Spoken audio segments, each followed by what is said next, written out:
In the past, we've looked at some critical issues like whether your cats are extraterrestrial alien spies, whether tuning your instruments to A above middle C will cause your DNA to mutate, and why it's a bad idea to squirt coffee up your ass or to stick a lit candle into your ear. Today, though, I'm looking at something that I think is even more important, which is, are tall, blonde extraterrestrials invading Australia? The question comes up because of a post on the amazingly wacky site Pararational called, and I am not making this title up, Albino Extraterrestrials in Australia. In this article, we read of an encounter a man had in an undisclosed location in Australia with some aliens who were strange, to say the least. He says, "A few nights ago, I was standing on my balcony at around 2:30 to 3 in the morning. I usually go out there around that time each night just to look at the stars for a few minutes before going to bed. That night, however, out over the neighborhood on a foresty mountain a couple of blocks away, I saw this light in the trees. It was a very bright white sort of pulsing glow, not bright in that it was blinding, but bright in that it seemed to light the trees like daylight, but pulsing really slowly. After a couple of minutes or so, a glowing white ball-looking thing started to slowly rise above the trees. It was very bright, but not blinding like the sun or anything. I got in my car and drove around the block down to where the forest starts, and I got out and walked into the forest. I couldn't hear anything, but I could see the general direction which the light was coming from. I followed it until another of those balls came into view. I was probably about 30 meters away when I could suddenly see silhouettes walking around past the ball up ahead. I tried to get closer, but I couldn't will myself to move. A really kind-sounding voice from behind me said, 'Do not be afraid.' And then suddenly I was able to move again, which caused me to fall face first into the ground. I rolled over, and standing over me was a very tall man with long white blonde hair and very pale skin, wearing what appeared to be a white onesie, all fluffy looking. He leaned over and helped me up, and that's when I noticed something really freaky. On either side of his neck was a small but long slit that kind of moved when he breathed. It looked like gills on a fish, but it was just one slit on each side. This man helped me up off the ground and led me over to where this floating ball was.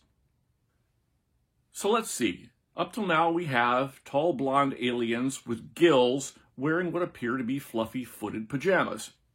Can't get any weirder, can it? Around this ball were several smallish people wearing black hooded robes and holding long metal rods, sort of like a staff or walking stick. They sort of reminded me of Grim Reapers with a walking stick instead of a scythe.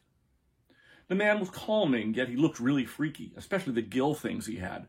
The hooded people never showed their faces, which was pretty scary looking. Made me think it was some sort of satanic cult or something, but the tall man was able to paralyze me without touching me at all, and I don't know how he did that. And the tall albino in pajamas was surrounded by midgets dressed up like the Grim Reaper. Got it. After receiving this report, the people over at Pararational did what any of us would do, namely, tried to figure out what race these aliens were. So the question now is, what exactly race of extraterrestrials did this man encounter in Australia?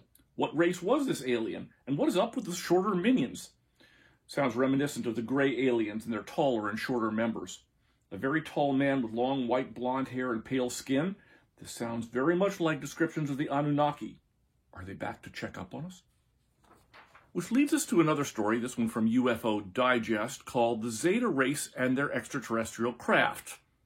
This article tells us about contact with aliens called the Zetas, and a man named Paul Hamden who encountered them and learned all about their technology.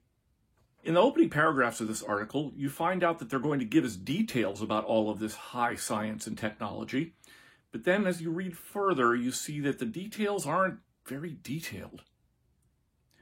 The Zetas are physical beings who live in physical environments, but they also have the ability to extend their activities to a non-physical, energetic environment where different laws of nature apply. The energetic realm holds templates, also known as etheric bodies, that define the properties of associated forms in the physical universe. In these non-physical realms, consciousness has the ability to create with thoughts. Our craft are of a nature that are able to support our biological framework. These crafts are living entities. The craft behaves like a single-celled organism, so it's without doors or windows. Okay, with you so far, I've never seen a cell with windows. Do go on. They, the craft, are grown from what was initially a hybrid framework designed by our best technical and scientific beings. So this explains why we have crafts that can also self-heal. The crafts are generic, genetically modified structures.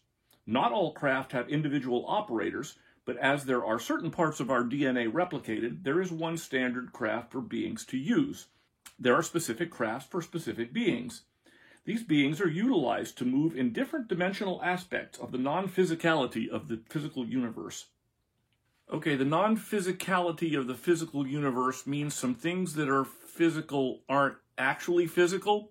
I thought by definition a thing meant something physical, but maybe I just don't understand completely. This statement says that the craft are designed to respond to operators with Zeta DNA. There is a standard craft that can be used by any Zeta because the craft responds to certain segments of DNA shared by all Zetas. There are also specific craft that respond to unique sequences of DNA possessed by particular Zetas.